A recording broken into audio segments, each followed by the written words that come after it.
우리가 성경을 배우고 읽으면서 가장 중요한 것은 두 가지입니다.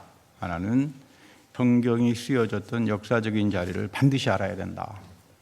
두 번째, 하나님은 인격적인 분이시다.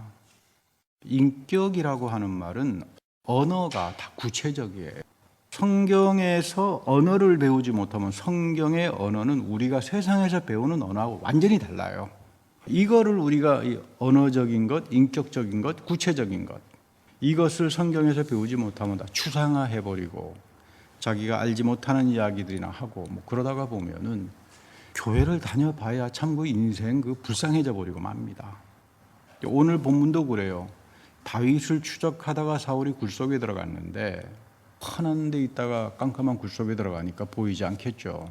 근데 이미 거기에는 다윗 일행이 숨어 있었던 동굴이에요.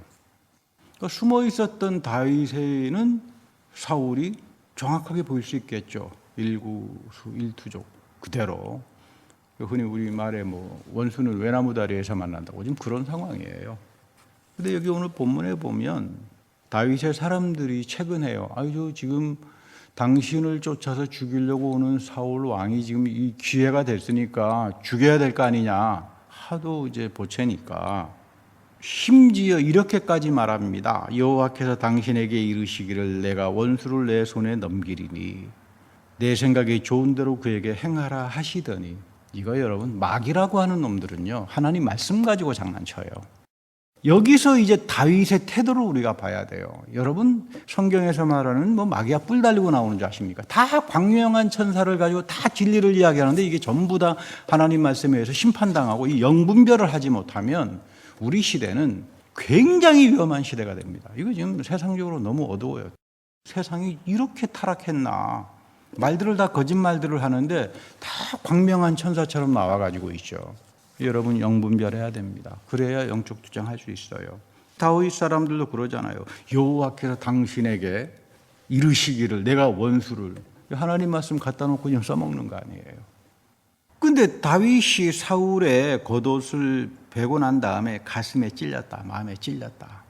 아, 이거 아닌데, 이거 내 이렇게 해서는 안 되는데, 여기에서 다윗과 부하들의 하나님을 믿는 태도가 확 달라져요. 그래서 다윗이 복을 받는 겁니다. 여러분 구약에서는 기름 부은 자는 절대로 함부로 못해요. 하나님께서 기름 부었기 때문에.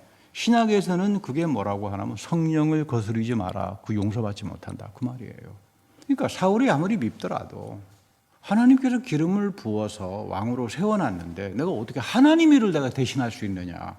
근데 부하들은 하나님께서 당신에게 명령했으니까 한 칼에 그냥 날려버리십시오. 지금 이런 이야기예요. 참 어렵습니다. 구체적으로 지금 이 하나님 말씀 속에서 어떻게 인격적으로 역사하시나. 가끔 한국 가게 되면 성경책 달달달 외우고 다니는 그런 분들도 만납니다. 구원을 받아야 된다고 그러고 죄로부터 해방을 당해야. 그래서 당신이 말하는 죄가 뭐냐, 구원이 뭐냐 그러면 버벅거려요. 이건 내가 하나님 앞에서 체험되고 인격적인 언어예요. 정확한 언어입니다. 내용 자체가 정확한데 다 추상적으로 생각하니까. 그리고 18번으로 갖다 붙이니까 나쁜 짓 하더라도 다 예수님께서 십자가에서 다 용서받고 갔으니까 구원받은 강도를 보세요. 그러고는 끝나버린다고요. 여러분 이거 위험합니다. 이탈리아는 마피아로 유명합니다. 이 마피아들은요 마약, 살인, 공갈, 온갖 나쁜 짓 해도 성당에 가서 미사 드리면서 고해성사하고 미사 참석하고 끝나면 다 용서받아. 그러고는 또 나가가지고 또 마피아 짓 해요. 계속 사람 죽이고 마약 팔고, 그리고 맨날 와서 자기는 용서받고는 구원받았다 그래요. 다 예수님께서 십자가에서 다 쓸어주셨어. 이건 마피아 구원론이에요. 여러분 신앙생활하면서 이 마피아 구원론으로 빠지기 시작하면 그 인생 정말로 비참해집니다. 그러니까 여러분 교회에 그런 사람들이 차고 넘치는 게 오늘 우리들의 모습이에요. 여러분 반성해야 합니다. 미혹당한다라고 하는 거. 근데 다윗은 자기 부하라고 다른 게 믿음의 문법을 정확하게 알고 있었어요. 믿음의 문법. 그러니까 영분별이 있었다 이 말이죠. 여러분 언어를 배우려고 그러면 문법을 외워야 되잖아요. 성경도 성경의 문법을 이해해야 되죠. 아니야. 기름 부으신 분은 절대로 함부로 할 수 없어. 그건 하나님께서 하시겠지. 근데 이제 이런 것들을 이제 모르게 되니까 부하들은 아유 뭐 하나님 손에 해가지고 그냥 뭐 난리치는 게 낫지 않습니까? 이제 이렇게 나오는 겁니다. 여러분 우리가 조심해야 돼요. 기름 부은 자들. 여러분 기름 부음이라고 하는 거는 두 가지로 나타납니다. 오늘날도. 여러분 목회자가 되는 사람들은 신학교에 가서 6년간 죽으라고 고생해야 돼요. 왜냐하면 성경 언어로 다 배워야 되니까. 역사적인 배경이 이게 무슨 장난입니까? 이런 거 없이 나와서 목사가 돼가지고는 온갖 난리를 치면 누가 그걸 믿겠어요? 근데 거기 애들 다 홀린다 이 말이에요.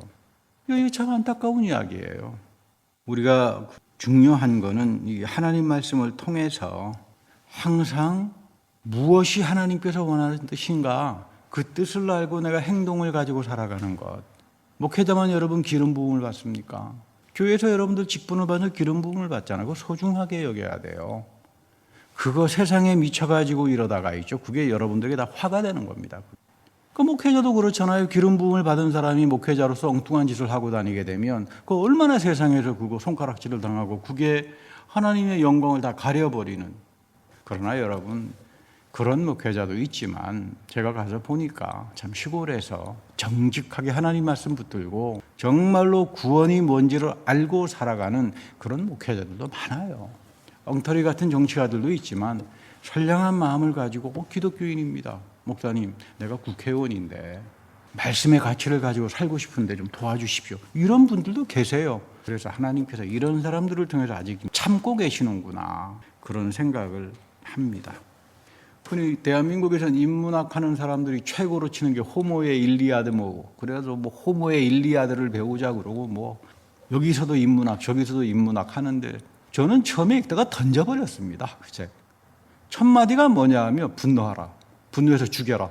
그리고 마지막 끝나는 거는 트로이의 터키 근처 해안에 사는 트로이의 왕자가 왔다가 스파르타의 그리스에 왔다가 그만 왕비하고 사랑에 빠져가지고 주랭랑을 놓으니까 왕이 열받아가지고 자기 형님 아가멤논이라고 하는 왕 앞에 형님 동맹군 결성해가지고 전쟁하러 갑시다. 서로 처음부터가 분노예요.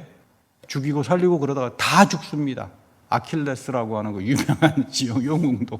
그 호모 대서시 읽어보면 맨 처음이 분노하는 아킬레스 그러고 나오잖아요. 여기서 뭘 배웁니까? 성경은 서로 피자에 물고 뜯고 하지 마라. 절대로 싸움하는 데 가지 마라. 성경에서 가장 좋은 싸움은 36개. 피하고 가라 이 말이에요. 여러분 36개는 굉장한 전법입니다.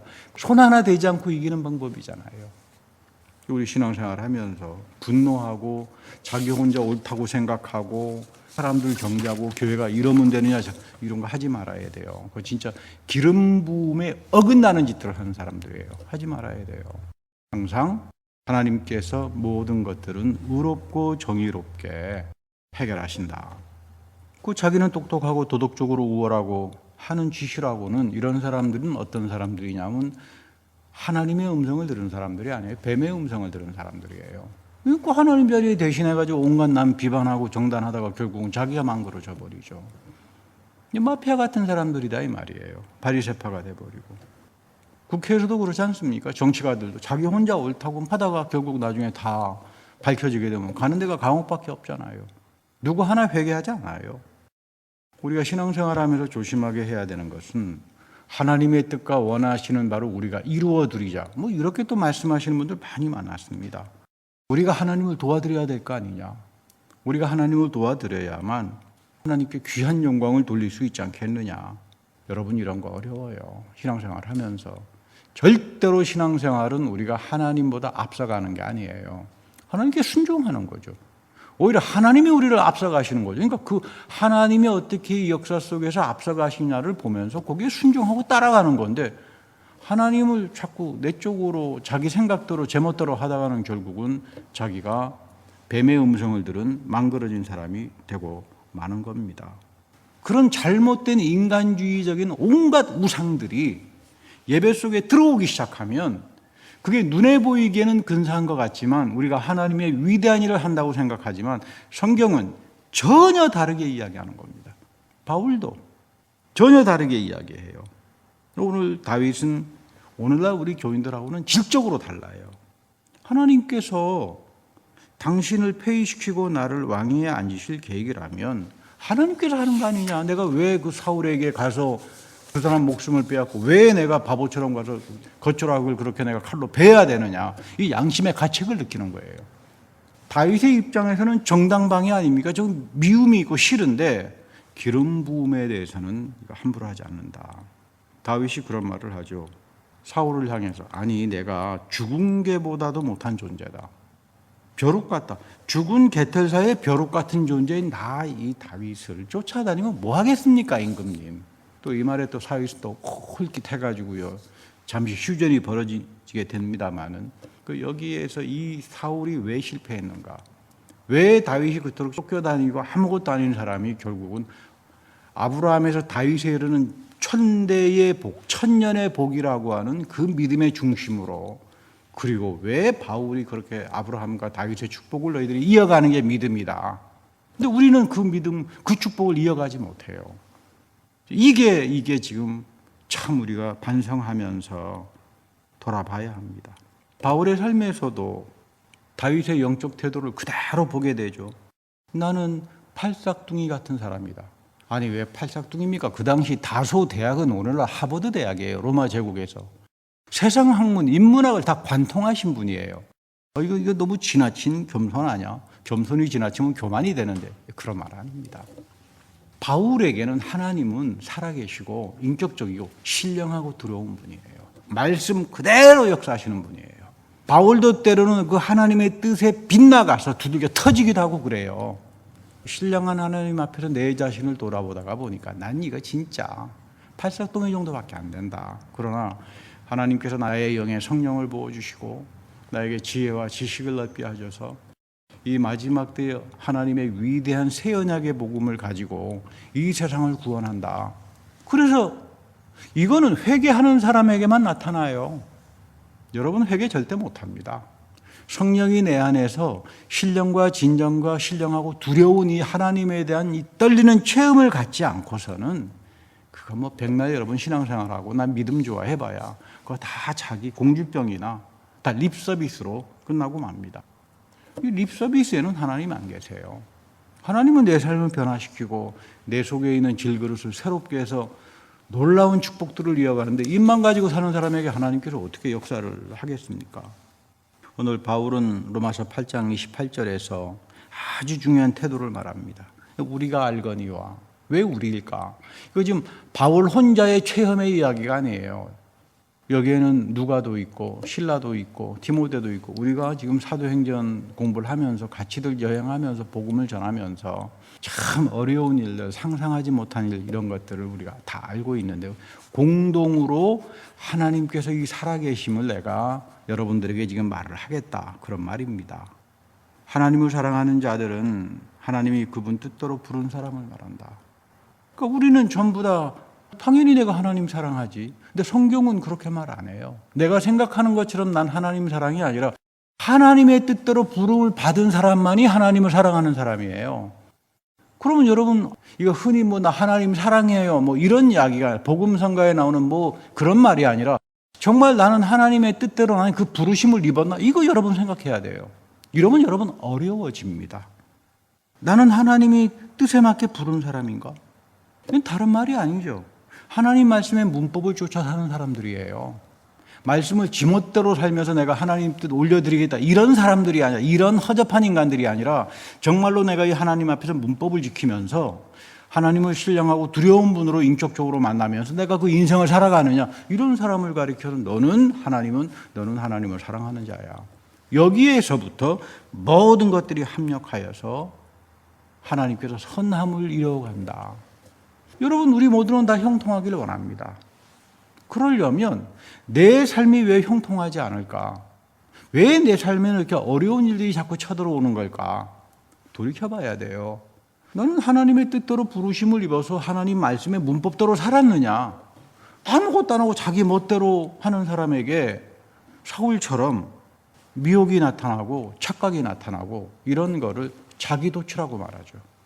여러분 그 나르시즘이라고 하는 이야기가 있잖아요. 어떤 젊은 잘생긴 사람이 호숫가에 지나가다가 자기 모습을 보니까 너무나 잘생긴 사람이 그 안에 있거든요.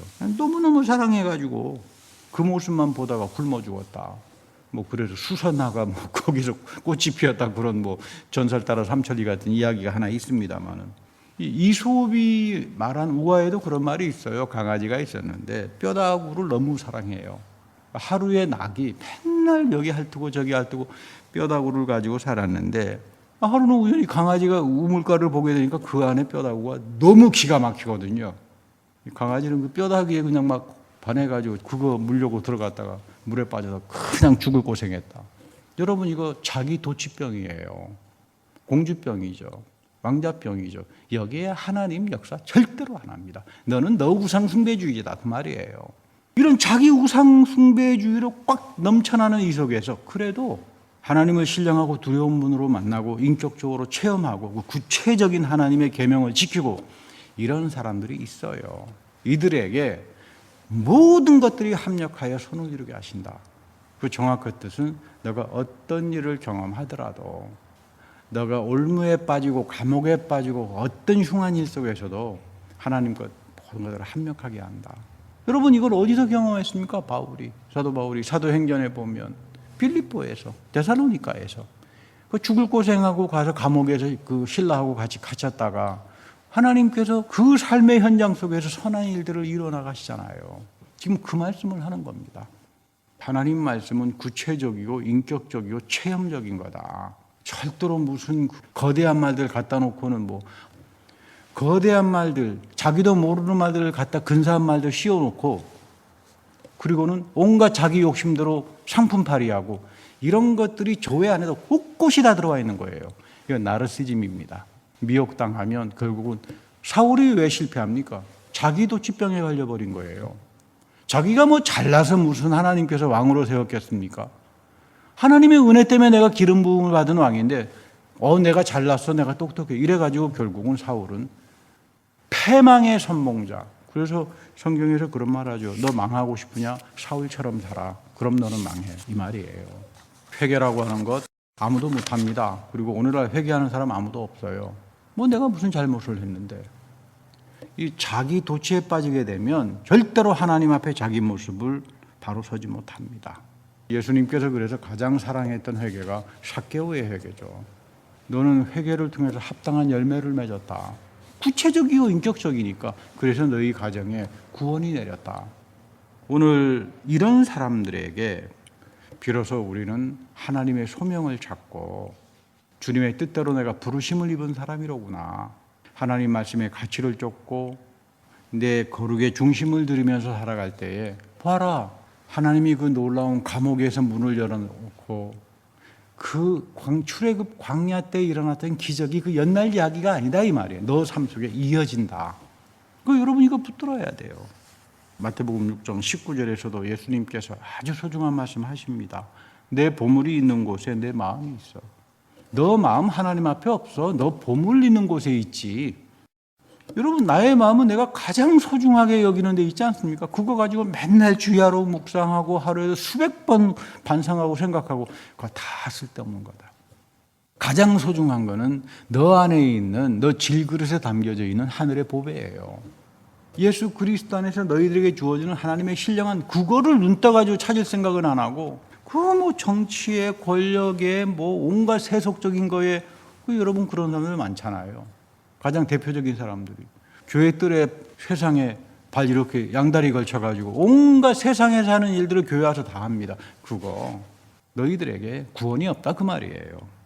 심합니다. 그래서 예수님께서 그런 말을 합니다. 거기에 쌓지 마라. 너 마음 두지 마라. 하나님 지켜주지 않으시면 너희들 다 뺏겨. 조미라고 하는 것은 귀한 옷을 망가뜨리는 해충입니다.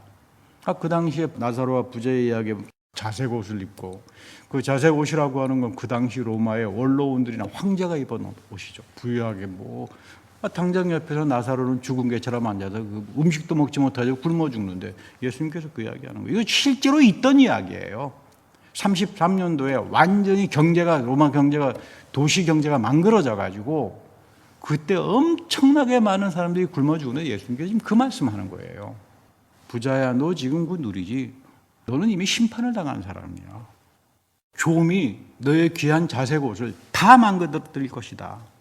그리고 등록이라고 하는 말은 누에가 뽕잎을 순식간에 해치우는 겁니다.